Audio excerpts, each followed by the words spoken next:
Te fia whaalongo i ai E mātou te malili e ai He sua mali e oe anganga paia A whiu mai e mana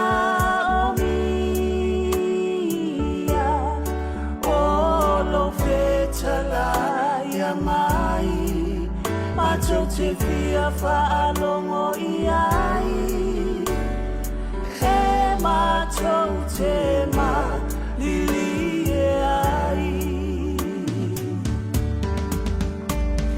Apa mai whau mai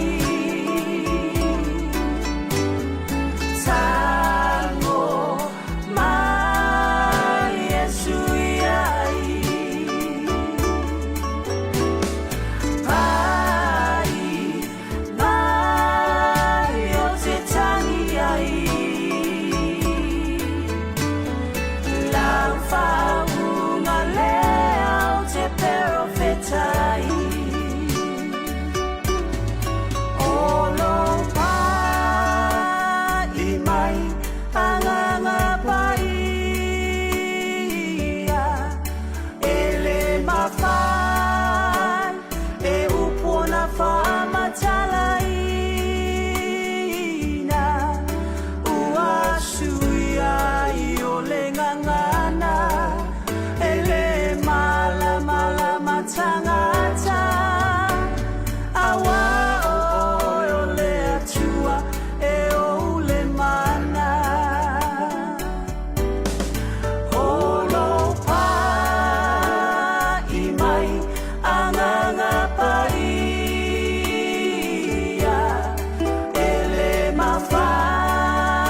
Eo whatalo whatu i le swafa manu malo Yesu Kiriso. I le nei fiafi le lofa malanga leo le tua o le isi le neo whapoponga lo tātou Paul Kalame o le moli o le ava. Ia vi ia le tua, malo le folau, malo foi le tauatai, malo le ngā lulue, malo foi le whamalosi. Tal tonu leo tātou taunu mai le whaiunga fo le nei va yaso. Ia tel tono lo anga leile tua il nai tu ia mwhapena wheo anga le maile tua i lo fo i nei tangata i ia le lii i lo na wha maoni ia mai sei o le le tu la fo ino i tantou i lo na lofa malona anga le lei Paul Kalame o lo whapena ona lango malosi le tantou Global Kingdom TV channel ia toa i fo i malwhai paanga i ma le RCTV ia whatalo whatu i ta mama tua, tina matua se i o lava i talavou ma whanawiti, ia ele ngata i lea whatalo whai au au nā lea tua, o lo whapenao na tutu i mtangiolo a wale te walanga ina o le upo lea tua, ia mano no manua wale manuia o Samoa, le ngata i tono so tātu atunu o Samoa nei, ia o ilantou fo i o lo alalam papa au ia tunu i fafo, talo fatu i paanga masani o le tātou Paul Kalame mai lantou foi o lo whapenao na mulmulta ia le tātou Paul Kalame o le moli o le ava i leva yaso ma leva yaso a vea i pea le upo le tua ma whamanianga i lau folaunga ma lau sāvalinga a o taulai lo tātou vaai a Yesu lo tātou walii ma lo tātou faola. Ia te tono le a mata i se talon tatua nga i foi le upo le tua. Maua i se whalumanga whale nganga, whapenao na whai maoso i sāvalinga, i le nei whai unga le vai yaso, ma le nei vai tau. Ta mā whāwtai.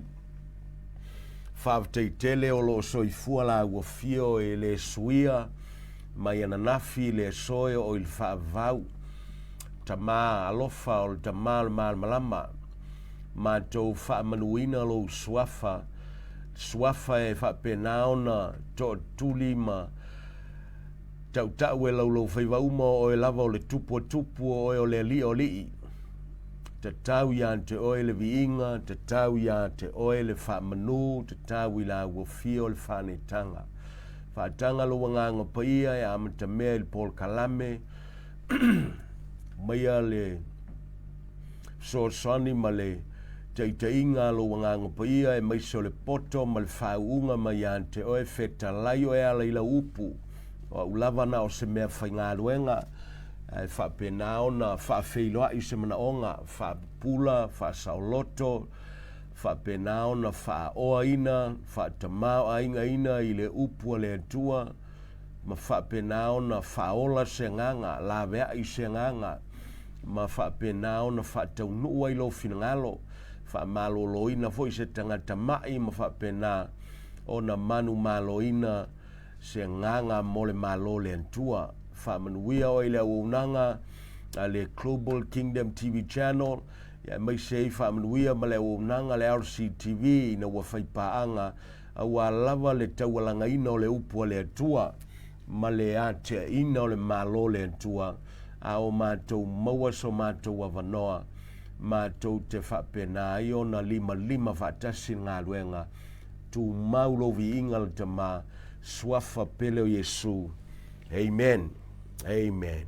Ia vi ele tua il nei fiafi to e whatalofa tia ilantou o whapena ona so taimai le ngata ilunga o penga tuwhailangi i le interneti a ilantou fo e olo sila mai moa mai e lunga le TV ia vi ia le tua ma lole soifua manuia ia patalo fatu tatou Paul Kalame o le moli o le ava. Praise the Lord. Ia o le autua le afa penaona tatou whalongolongo iai ma whapena i foi ona au mai i foi se vasoa mai le upo le atua e whaultalaina i le whapretania sorrow that leads to salvation. Sorrow that leads to salvation. Po le tinga e whapenaona o ai i le whaolatanga.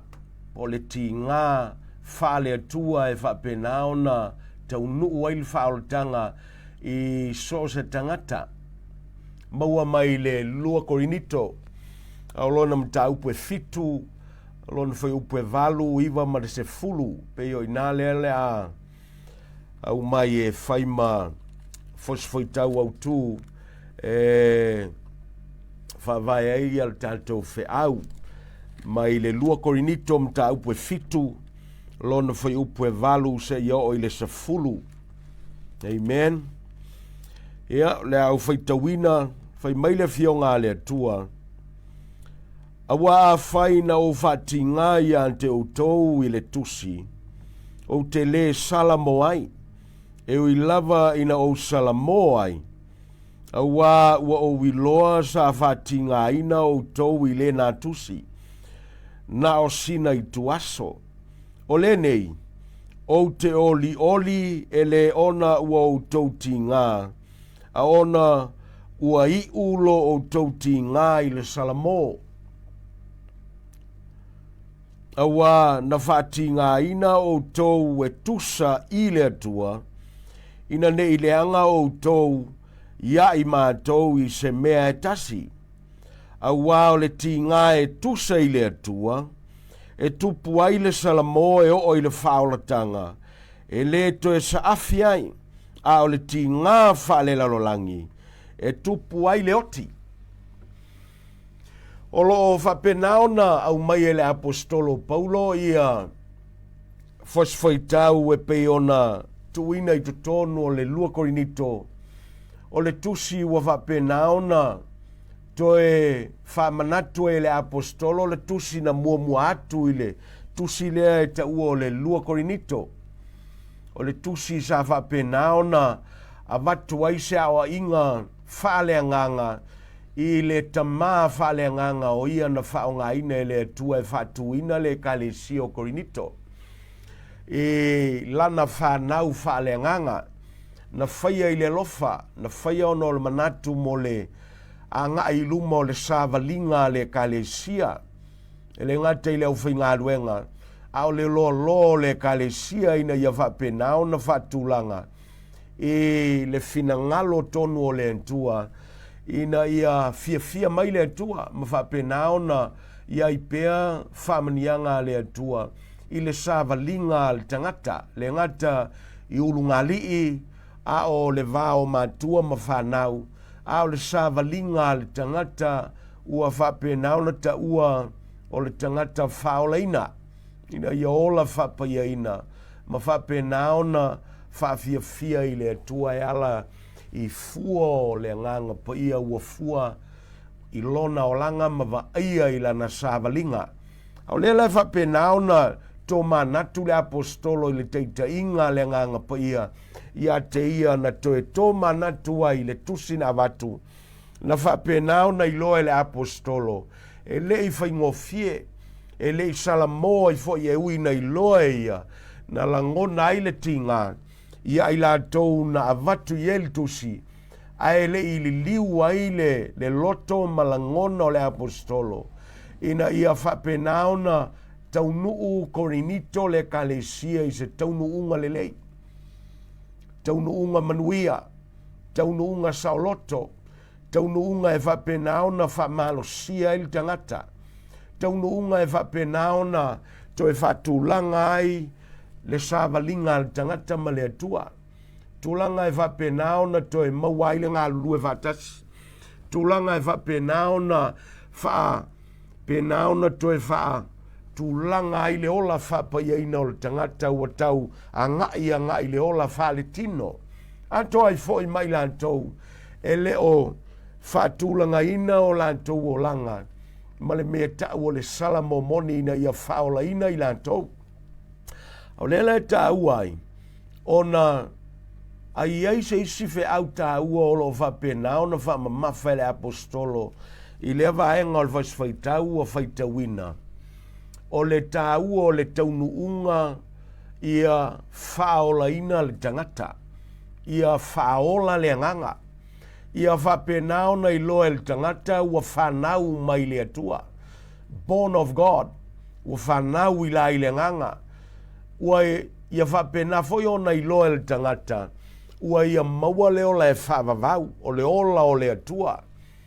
Ia whapena foi ona i loa le tangata, ua ia maua whamanianga uma ua saunia e le atua, i to tono o le peresona o Keriso.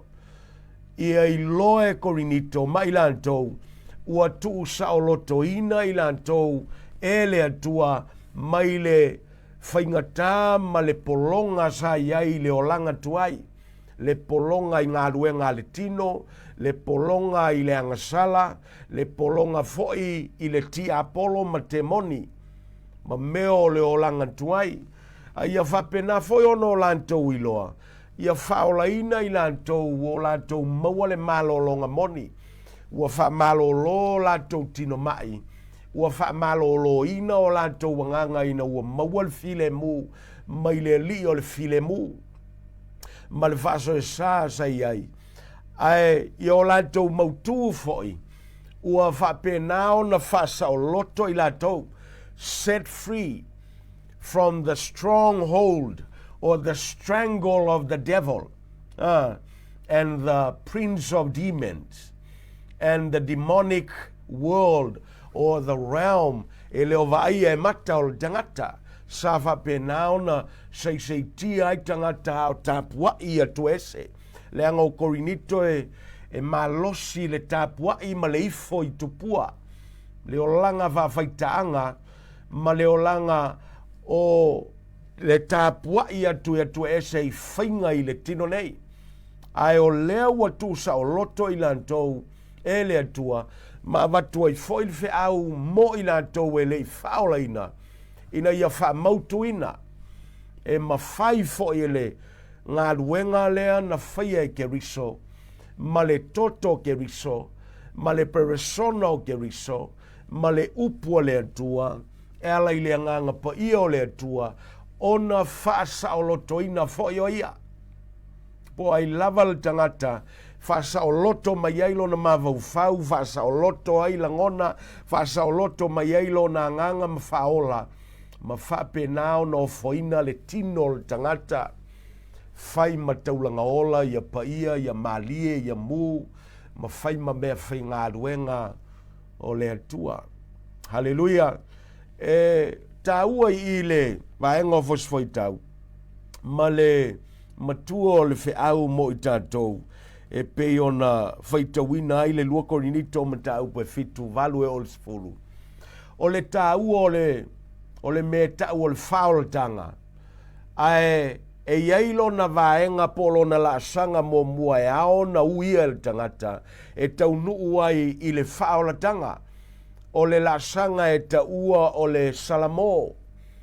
O le salamo ina ia whapenao na langona e le tangata, i lona mawauwhau, langona e le tangata, i ona whalongona, emotions, the mind and emotions, ma whapena foi ona i loa e le tangata, ina ua tonula na filifilinga, ia filifili leola, ma filifili e li liu ese, ma fuli tua atu i le leanga, a li liu i le atua, so e au le upua le atua i le mawauwhau, au le upua le atua i la ngona, au le upua le atua i le filifilinga o le loto, ina ia tau nuu mausia le me tau o le salamomoni, e whapenao no o il tangata i le me tau o le whaoltanga. O i lea e mo miona tātou mautua i foi, leanga o tō tele tangata na o na tautino i o lātou ngutu le talia o Yesu e whai mali ma whaola. Ai mamao lātou loto mai le me tau o le salamo. Ua manino le tautinonga, confession. Ai mamao lātou loto mai le me tau o le langona o le salamo. Ina ia momoli lātou i le taunuunga. E whapenao no lātou mauai le whaolatanga o le atua. So, lele tā waia le whai upu le se fulu. E peo nā umai e paulo. Awa, o le ti ngā e tusa i le atua. That is godly sorrow. Ti ngā e tusa i le atua o le vaenga mua mua na e aona usia. Whamai e tupu ai le salamo, whamai o ie mafua ai, o ie whaponga i le salamo moni o le tangata, o le ti ngā whaale atua. Ai sea le ti ngā whaale atua. Leanga o le iai le isi ti ngā o lo ta uai i le vaenga muli o le whai upu. Whai mai a o le ti ngā whaale lalolangi e tupu ai le oti. E lua la tu ai ngā ti ngā o lo tau wha mautuina i.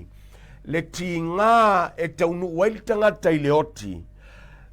Ma le ti ngā e taunu wailtanga tai le whaolatanga. Sorrow that leads to death or worldly sorrow. Po le sorrow pe a fasino i se langona foi lea wa regret el tangata sana mea se wa fai. Ma fa penaona ye langona ya teia ua ti ngā ilona loto. E manatu la el tangata i le ti ngā lea fale la lolangi. E manatu na o yalava. O le taula lona ti ngā ya teia. Ma le taula ingo o le va ingo le ti ngā lea e na o yalava le va ai. E le o taula i fafo atu maia. Lela e whaptai le upo le atua. Leanga e na te whapupulale se senga o ti ngā i e lua. Ti ngā whale la lolangi. Le whai mai e taunua i le oti. Ma le ti ngā whale atua e taunua i le tangata i le whaolatanga le atua. Lela se whapula atu le to e talatala lai titi. Leanga o le misconception le il to tele. E la ngona tinga ai le ua i le whaolatanga. Ai ua i le toe foi, ma toe whai pea le angasala. Ma whai se, ma whape naona, toe whau au pea ona, ola i le olanga tuai ma le pongisa. E le te tauona iai. So worldly sorrow is a selfish sorrow. O le ti ngā whale la lolangi, le au mai whai unga le whai upu le sa fulu. Mea ngā e le una whai mai e taunu i le oti.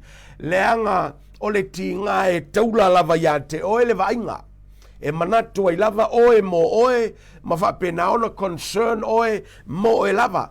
E le tule ia oe le ti ngā lea, i le atua ina ia wa ai atu i fafo i le atua, ma taula i le atua, ina ia e maua i e oe le manuia. O le tule le leile o le ti ngā whale la lolangi. Lea la iona whai mai i e taunu i le oti. Okay? Very important. So, o ti ngā ia le whai mai tangata pe a whape maua wanga oi. Ua maua i le leo leo. O na ave le il tula fono au mai le unga le whamasinonga. O na whape nā leo na ti ngā o ia leanga wailo. Le la alu le whalpui pui. Ua ti ngā oia, ua ti ngā ua maua. Ua ti ngā ua whape nao na ave le whalpui pui. Ua ti ngā ua whape nao na masiasi ilu mo tangata. O le ti ngā la lea. O le ti ngā e mawhaia ona no whai ai pel tangata. Ma toe whai ai al tangata e toe whai pele ngā oi lea pe a toe te tala mai whai tua. O na sau whai le toe whai whai ngā oi on koe maua whai lea koe ave whai. E le iei se swinga. E peo mo le vaa whai le e le ei se uli. E ta milo ai le mea kasi. Ai sea. E le iei se destiny po se taunu unga le lei o taula i ai lana wholaunga. A o lela e whapena ona o tātou iloa i. O i le tele ona sei tia isi tangata i le mea tau o le ti ngā ai le taunu i le whaolatanga.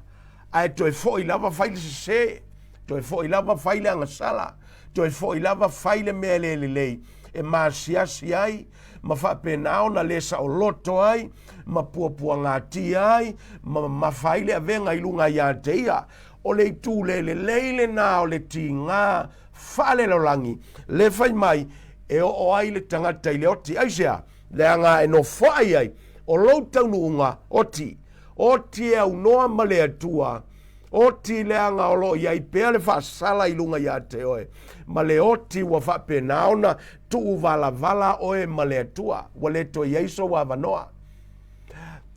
contrast to that sorrow is godly sorrow. Po le tingā I la I le atua e peo na au mai I le foi upu alna e se fulfa mai.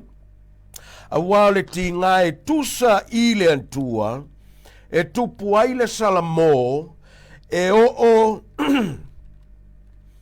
e o I le whaolatanga. Hallelujah. Vai tingā e tusa I le atua. Lea la I le tāuole tingā e tusa I le atua. Longo winga e taula I le atua. E le taula mai a te au tingā lea. Taula lea na o le tingā lea whateiteinga. Na whapenao na langona e tāwita. Na whapenao na I loa e tāwita na mamawhale ao le atua I lunga ia teia. E pei o ni iwi ua mamango o na iwi. Ua whapena foi o na mou watulo na malosi a via maua whai tau salamo e tolu lua. Ae o loa umai foi e tāwita il salamo e limatas. Le tā ua o langona na o ia teia. Ina ua taulai le atua lana vaai. Ina ua iloa lana ngasala malona se. Na ia le no whai ai. Ma ia whapenao na li liu I le antua. O le ti ngā wha le atua. E taula I le atua. Ona e ti ngā le ona wa e loa. O le atua na sui tūlanga mo o I lungo le sa tauro. O tā ua sa ta tau ona tautau le sa tauro. Ai pangale le mawhai le toto le tangata. Ona la vea ina vo le tangata. Se vanga na ai le toto e paia. Pe o le toto Yesu e au noa maleanga sala. Se vanga na ai Yesu e au noa maleanga sala. E ao na mawhai o na lawe ina le tangata mai lana anga sala. O le ti ngā lea wha le atua. E te manatua I le lofa o le atua. Na ia tu ua I le no whali I le langi. Ai a fio mai le langi. E sa we lawe I ta ua tangata anga sala. O le ti ngā wha le atua lea, e whapenao na e tō manatua I le atua I le maua lungo le tauina to tongi le atua. Ina ia whatau ai tātou. Ina ia saoloto ai le tangata. Mai a vea ai le tangata matotino le atua. O le ti ngā wha le atua, e te manatua I le whaingatā na ui eke riso I lungo le sa tauro. Ina ia ola oe maola au. Na sasa o ia I tā e tolu iwa. Na whapenao na futi la nava. Na pō ia te ia. Na tu ia te ia. Na wheanu ia te ia. Na o lātou whapenao na whaale la valava ia te ia. Na māsiasi o ia. O teimia e mana tunatu I lauanga sala. E whatepa o e le antua ia te ia I le mea na ia whaia mo oe. Ina ia e loa le tūlanga wha le tonu o lo ia I tangata. Ma le tūlanga e te mo mia le whaola. E te mo mia ke riso. E te mo mia le ngā ruenga na whaia ke riso. Ina ia la vea I oe ma la vea I au. Aisea, le anga e le ma whaia e zetasi. O na la vea I a te ia. Le whai mai, a e ti ngā e le ti ngā e tusa I le atua, godly sorrow, o le taunuunga o le whaolatanga. Hallelujah. O le taunuunga o le ola. O le taunuunga o le whamangalonga. O le taunuunga o le lelenga. O le taunuunga o le manuia mai le atua. O le taunuunga o le file mu mai le atua. O le taunuunga ua taua oe o suli vatasi makeriso. O le taunuunga taua oe o le tangata o le atua. O le taunuunga taua oe o le kalesia keriso. Hallelujah. Whanaua le antua. Lea e whai mai ele Ioane Momua. Au ilato uma e talitonu I a te ia I lona swafa o ilato ia talitonu matalia. O ilato ia wa ia whapenao na avatu iai o lea manuia ua ta ua ilato o whanau a le atua. Very simple as that. Le se senga o le ti ngā whale lalolangi. E o aita ua I le oti. ono le taula ia te oe, te manatu lava oe ia te oe, au le ti ngā wha le atua, e taula lauwa ai le atua, e te liliua i le atua, ma e whape naona tō manatu i le alofa mai o le atua, ma le manatu mai o le atua, ma le saili mai o le atua. A o lele tātou te vai i le vaenga mōmua, i lona la sanga mōmua. I le tāua o le mea e momolia tātou i le whaolatanga. Lea e uia i loma le tangata i to tono o le ti ngā lea e tusa i le atua. O te via whao ngā atua la le i tū lea o le ti ngā e tusa i le atua e tau whapula i le vaenga lea. Hallelujah. Lela a yeisi si fe au olo fa pena ona te tala mai kenese malaunga mai tuso kenese e tau lava il tuso valinga o lo launga pea. O le upule Salamo leanga a yeisi si fe au na launga e noa ile au ngā tupulanga tuai se laulu e sfulu tausanga a o fau le va ana polo ai le tua o le fe au o le Salamo na o to valua ila tou na talia le fe au le o le Salamo a o le fia afe maafe o tangata na soifua i le nau ngā tupulanga na whano uma i le lolo aisea leanga na o lātou te ena le fe au o le Salamo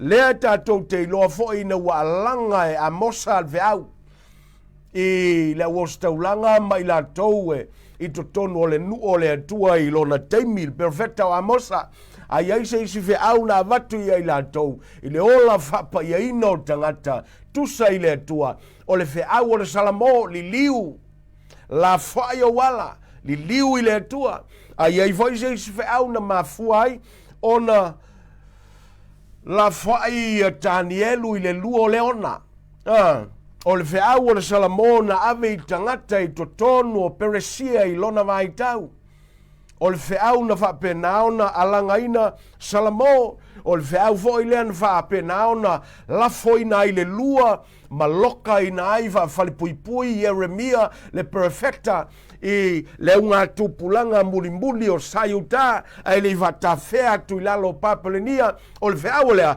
feau o le Salamo ia la fuai le ifo i tupua, la fuai ala o le tangata ai li liu i le atua. O le feau fo i lea nau tātou i loa. Na sau ma le teu te wala, na sau ma le leo e alanga i le vao, o i o Ioane el Baptiso, o lea, Salamo ua whapenao na i whaitotoa le malo le antua. O le feau o le Salamo, ai ai foi se feau na launga i Jesu Keriso, i le amatanga ma le tolu ma le avtausanga o le misiona, o le feau o le Salamo ua taunuu le malo le antua. Au le voi le tātou te iloa, ina ua whapenao no o i le aso Pentekoso. O le feau voi lea na whapenao na launga i Peteru ma le uso. I le aso Pentekoso ina ua whaiatu tangata ia Peteru, ina ua tuia o lātou loto i le upu o le atua.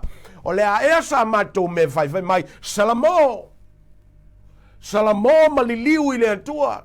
Se va penao na faola ya te outou, ma whamanuia ya outou whanau. O le vea o le Salamo, le voi le tātou te whalongo i a Paulo le whaongama i le lua Korinito, o loa vatu e le au ia Korinito le Kalesia. A o i fo i le tusio whalinga, pe au tātou wo i le tusio whalinga. Ma tau pesumaltasi va de teinga, o lo iei moli mauna e tō lua. Ua whapenao na whasiotia i la tau i le pule le ane tikeliso. Ina ua whailoa le persona monio le ane tikeliso. Ina ua ulu tinoina o ia e satani. Whai mai na whasiotia leo moli maui e tōlua. Tōluaso. O tatitia o latino i le ai o Jerusalema.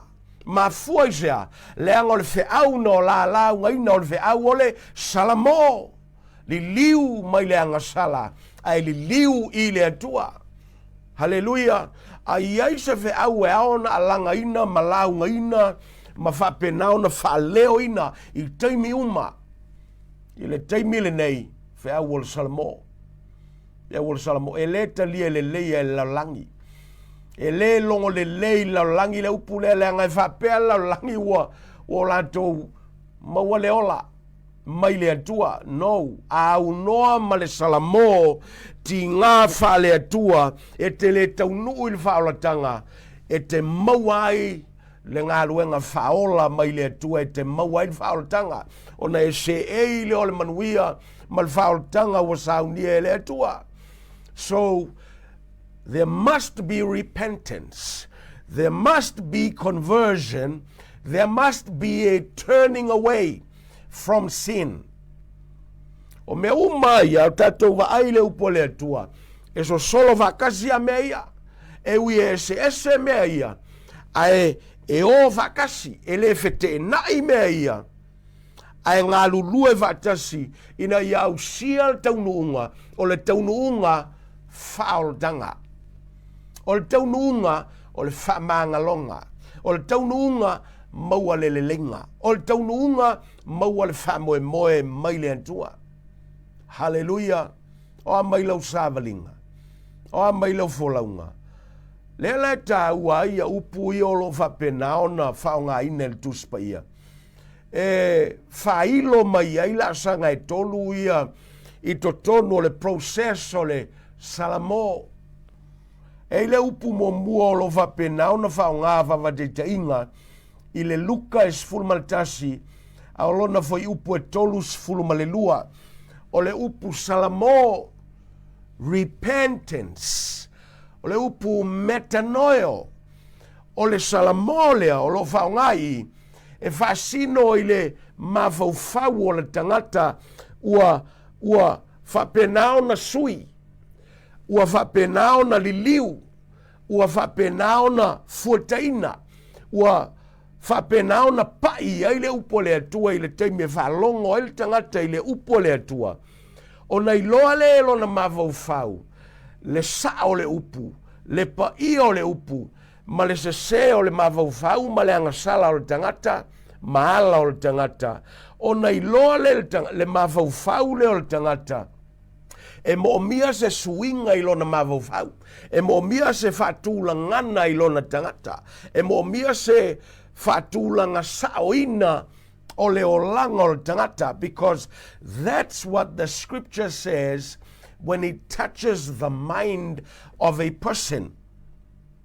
It reveals to you the holiness of God and reveals to you and me the sinfulness of the heart of man and the ways of man. Lela taua ia tatou ina wa ausia le la sanga mua na wa iloa le mavofau e mo miona faise shift faise swing o le mavofau ona iaile o le moni o le isi upolo fa pena ona fa nga mai fo ia le mataio aolona mata upu e luas ful maltasi alona foi upu e luas ful maleiva mal foi upu e tolus ful malelua o le upu metamelo mai e vasino foi ile mavo fau o le tangata ua pai ele upu ma whapenao na mangoto ivo i ona whalongona emotions ele ngata wailoa ele mavo fau e mo miona vitunai ona wailoa lon se ona mangoto ivo lea walangona i le tangata le tinga pe ona whaonga mai le tinga le whaonga e paulo tinga e tusa i le atua ona tinga le o le tangata ma manatua nga ile lelei o le atua,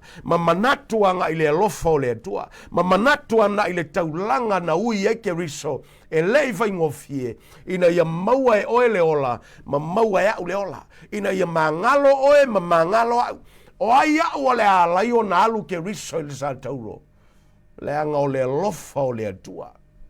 Alofa o le atua na manatu mai e tangata lela e langona i le tangata le tinga e tusa i le atua tinga e tusa i le atua ina ia whamoe moe e momoli le tangata nga i le taunuunga o le mea tau o lea fili le ola lela ina ua pai le upu le mavau fau pai le upu i langona o le tangata emotions ona whapenale ona taunuu ai loa i le sauni o le tangata e fili.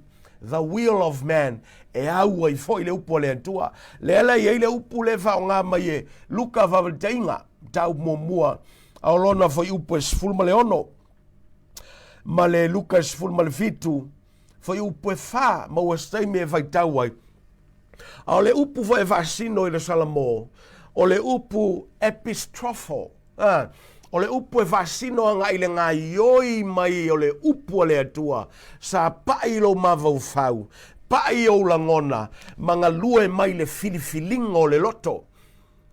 E aona whapena, aona filifili le ola, e aona filifili e liliu, e aona filifili e la fwai o na ala, ala o le pongsa, o ala o le tino, o ala o le angasala, o ala o le whasausili, o ala o le matapepea, o ala e whapena ona tu valavala ai o e mai le atua.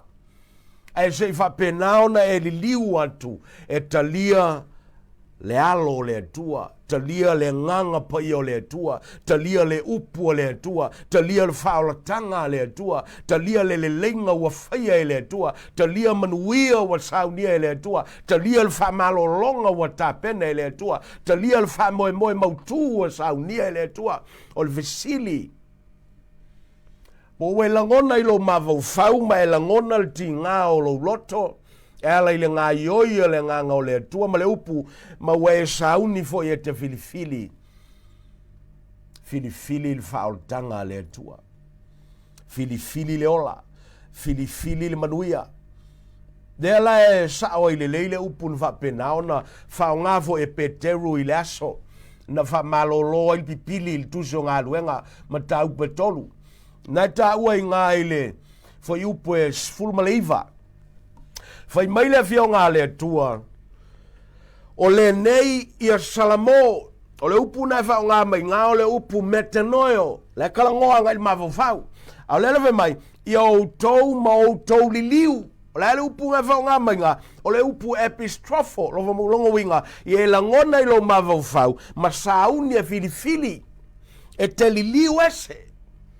Ina ia soloia e se aia outou ngasala, ina ia o mai ai o tausanga e file muai, mai luma o le li, ina ia o mai ai file mu o le atua, mai ai, mai le li o le file mu. Ese mai mal file mu o la langi, e whafolinga e le tumau. Na o mosina teimi, na o le teimi o le feilafi o mea. Ai a o i teimi o whaingata, na te le ta ofi mawina oe. Na te le wha mautuina lo loto, na te le wha mautuina lo wha moe moe. Aisea, leanga e leo se file mu na design mo teimi leanga. Na o teimi o le taunga le mu, file mu na ma le feilafi o mea la langi. File mu nga o mea la langi. Al file mu e o mea le atua. File mu lea e wha mautuina o i teimi o whaingata. Al file mu fo i lea e wha penaone e fo lauai i le mautu o lo wha moe moe. Taimi taunga le mu ma taimi le taunga le muai. Hallelujah. It is fitting for the tough times, difficulties and troubles in life. E tu mau e le ngā o ia, le angole file mu mai le atua. Le ala iona tā ua ia i tātou. Ina ua whaile tala le a Yesu e winga i whata oto na ia whao ngā ina. Ngai ngā ile Luka e sfuru malvalu. Tala ile te lona na tutu whatasi malvarsaio. Whai mai ale upo le atua il te lona lewa mai ua tū mamao o ia. Ma ua whapenaona le mawhaio na te pā e o ia i le langi. Le almele ua tupu il te lona. Ua iloa il te lona o ia o le tangatanga sala. Ua le vava ai atua i le langi i le paia o le atua ai ua punou lo na ulu. Ma whapenao na whai mai ua popolo na whatawhata. Ua ia i loa ilo na mawhauwhau e te taua na whaise swinga. Ua ia langona ia te ia le ti ngā i la i le atua. Ma ia whapenao na whai mai lana tatalo i le atua. Ia e alofa mai a te au le tangata ngasala. Na ia whailoa la nganga sala. Na ia whailoa lo na filifili ai. E li liu ma la whai o nala. ma apa nga i le lofa muti vale o le atua na o le paule o le mea maua ilona mapusanga o lea talia o le lofa muti vale o le atua ina ia whapenao na ia maua le whaarotanga ma le whamangalonga whai mai Yesu na toe foil te lona lea foi ua wha mangaloina. Hallelujah. Ai alvar sayo. No. He went home without forgiveness. Ai sea, le anga lasa wha mawalunga ai wha pea ua mi o tonu i lo mao le antua. Ai wha pea mwhaiona ia wha taua la na alu i wha o tanga. I lo na tau sia ina o le tula fono ai mai sia i o le toanga e whais furuai. No, e le mawhai. Au le manino i le upo le atua. Confession is not enough to save us. Lea ngai te tauana te li tonu le loto. Lea ngai te tauana realize le mavufau.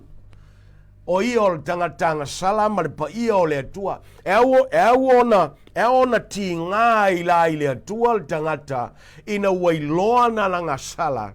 Ma aona saunia i e fidifili le loto. Ma fa leo lo leo lan tautinonga. Au le mele tupu le tōtele. E skipi umar kolu lea. Ai anga isao al tautino. E ai. E le eise shortcut e o ita tōl whaol tanga.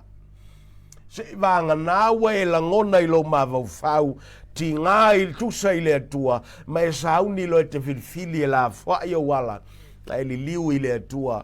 Ma le lofa muti vale o le atua. Lea la na mawai le wali ia whai wawade i tainga. Pe o falao i tua i le tuso e soto. Ma ta upo iwa foi upo e lua sumal vitu. Ma le mata upo e se fulu foi upo e se fulu ma le ono. Le element tupu ina. Sa fai foi le tau tinonga a farao o ia ua angasala. O le element tupu ia falao. Ele ili liu falao mayonala.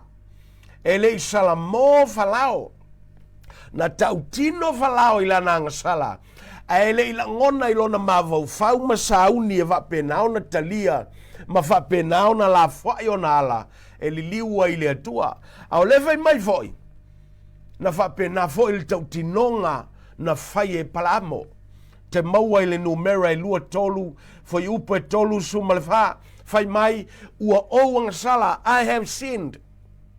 Na tautino foi palamo. A wailola mea na oia palamo. Ele ilangona ilona mavu fau, ele iti ngā e tusa ile atua, ele vidifidi voi, ele ilona loto ele liu mala fai o nala. Na ona mo o palamo, e ilisi mo onga o palamo, o lo au mai tua ina. Fai mai, e tafia oti le oti al tangata ami o tonu. A wailola mea nga fasoti ai palamo. Na o mai a mose le teimi muli o le tauan te ina mai a mose. E o so fai a moapi mwhape nao na fasiotia i la tau. Fai mai na fasiotia tua i lava ma palamo. O leia palamo le tau tinonga. E manga o e fiaoki e pei o le oti al tangata ami o tonu. Le ango le oti na fai mai e fia i le tua. E panga e le fiaru ese mai le mela i ai tangata angasala. E le fiaru ese mai le olanga. E le fiaru ese mai le fatinonga o le pongsala vai. E nga mga o iei lona loto. E na mamao na ala mai mea ia. Na mamao ese mai iei o nga lima. Nga mamao ese mai iei lo nga mawawau mai mea uma ia. Aisea, leanga na o fua o la ngutu. Na vapenao na whao ngā e pala amo. Au lea foi na whai e akana tusio Yosua. Lona mta upo e fitu foi upo e luarisfulu. Na whai loa foi lana ngasala. A wei lole men tupu na lai lava ona whatau nuul vasiotina o a kana mai la tau na tiaina leanga sala a kana. Leanga ele i saune la whai maliliu. A na taofi pea iai i leanga sala. Na whapena fo i a Saulo. Whai fo i tau tinonga Saulo. Confession. I il mo mua Samuelum ta upes fulma lima. Au lona foi upo e luas fun malfa na fai loa foi la na sala A le almen tupu ia Saulo, e le fili Saulo, e fai se suinga i wan langona i lona mavau fau. Ti ngā e tusa i le atua, ma le fili e la fai o nala. Le almen tupu, na i ua ia Saulo ina ua pule i lona ola. Ua le iloa le mea li liu atu, li liu iai. Aisea, le anga ua le fia li liu i le atua, o na tu au noa lea e le atua i a te ia. Wa ve ese le atua le nganga mai a Saulo. O le lefa pena uma le meana, na tupu ia Yutal Sekara. Na fai foi tala fa pea Yutal Sekara. O wanga sala, ma fai loa la na ngasala, mai loa le me tau le tinga, na tinga voi. Hai, au le se senga leo tinga o le wali ia, ma le tinga le sa ili mai ai le atua, o le tinga ila tau ia, tinga fale la rolangi e taunu i le oti. Mea nana le faolaina ila tau, au le tinga le sa ili mai le atua, tinga e tusa i le atua, ona olona taunu unga, ola e whavavau. Lea lai taua ia i tātou, ina ua whapenao no tātou, malamalama i le se senga o le soro whalaulangi, ti ngā whalaulangi, feeling sorrowful or remorse or regretting the bad thing that you have done.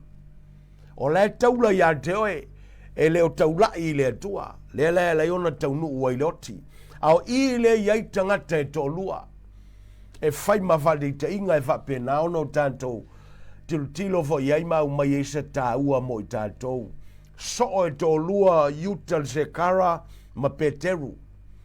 Na wala uma i Yesu so o i e tolua, whamea muli mai ia tau. Ono la muli le ia Yesu tolu ma le awa tausanga. Aina wo o atu i le toe taimi. O toe aso le awa pena ona ilo ai le aulo i luno lafi. O le aso su e ngā luenga. O le aso su e loto. O le aso su e ala o le tangata. O le aso su e le memoni. Le almen tupu. Le aso tonu ana wa pena ona au mai ai Yesu. Fai mai ao, ia Yesu ma leo soa i le, a vea pito lunga i le tau samaanga muli. Fai mai, Yuta, au whalongo leo soa. Nai lo lea Yesu o Yuta i le whaongale ingo Yuta. Ae, o Yuta le whatatau ia i le upu fai mai, o le fufui whatasi o malima i le tānoa. O ialna, na te whaalataina. Ia i leo le upu na whaia Yesu, sa sili ai ona le whanau mai o ia. Na ilo le leia Yuta o ia le whatatau ia. Aisea, le anga o lewa i ona 5 tupe siliva e tolu se fulu. E whapenao na whaalata ina ai Yesu na ia whaatau e se ina ai. Yesu Keriso, ma whaalata ina ai o ia. Ai na whailoa ia i Yesu. Ai le yo o le teimi e whapenao na ulu tino ina ai e satani. Ia Yuta, al pola valea. Jesus gave him a warning. Taipei ia o Peteru ina ua whapenao na whailoa foi Yesu ia Peteru. Ma whapenao na whaiatu ia te ia. E mafuono vai me Peteru. O whelava o le a. O iai o iai puapua ngam whaingata. Whalipui. Ua sauni e o whatasi ma Yesu. Ua sauni e ofolo na ola mo Yesu. E vai mai Yesu. E le vivini le moa. E whatolu ona e te ena ia tau. That was a warning for Peter. And also Jesus gave a warning for Judas Iscariot. Ina ia o la tō manato i le upu a watu. O le alfa moe moenga le upu. Ina ia faise swinga. Li liu filifili le ola, fatulanga le loto le tangata e tusai malfinangalo le atua. Ai le o ala o le tangata le anga e anga i ala o le tangata o le taunuunga whano. Lela fatoa ailoa, ina wave ese mai Yesu mai le tongala au i Getsemane.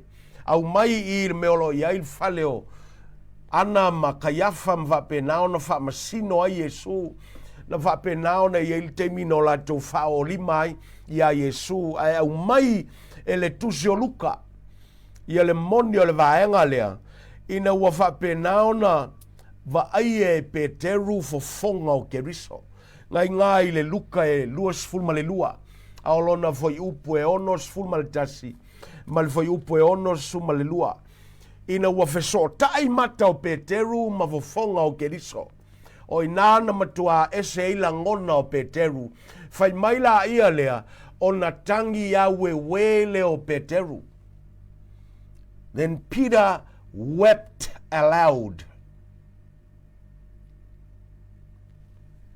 Ale fai mai a yuta se kara. Fai mai le matei o elua sumal victu. Aolona foi upu tolu. Ona salamo le o yuta ilana mea ua fai ia Yesu. Salamo metamelo mai. O le upu o lo whapena ona fai loa mai ile ti ngao o yuta. A le ti ngā len ti ngā yuta. O le ti ngā e tusa i le lalolangi. O le ti ngā na taula ia te ia. A nganga salamo. Salamo e le taula i le atua. A o le salamo na manatua ia o ia mo ia lava. Wai loa la le mea na iu ia ilu salamo e tusa i le lalolangi. Le fai mai le upo le atua. Taunu ungo le oti. Le mea na iu ia ia yuta se kara ila na filifilinga na ia filifili e pule lona ola. Aisea, leanga e le i taulai lona tinga, i le tinga e taunua i le faola tanga a le atua. E na tinga i le tinga fale la langi na taulai a te ia. He was only regretting. He was only sorrowful and thought of himself. Aisea, wa maua o ia. Ua whapenaona le maua sona file mu. Ae na no whai e le ili liu i le atua. Ana whapeli liu i le atua e la vea i la voia. Ae penga lea ua ia filifili le ti ngā whaale la lolangi na taunu uai o ia i le pule o lonola. E le taunu i le manuia. Judas ended his life because he sorrowed toward himself. Not toward God. That's why it led him to condemnation. Na whapenaona ia il fasala i lunga ia te ia. Maotia ia unoa ma le whaola tanga le atua. Ai a Peteru. Whautai le atua ia Peteru ina ua whapenaona i loa e Peteru lan se ina ua pupula atu i fofonga o Keriso.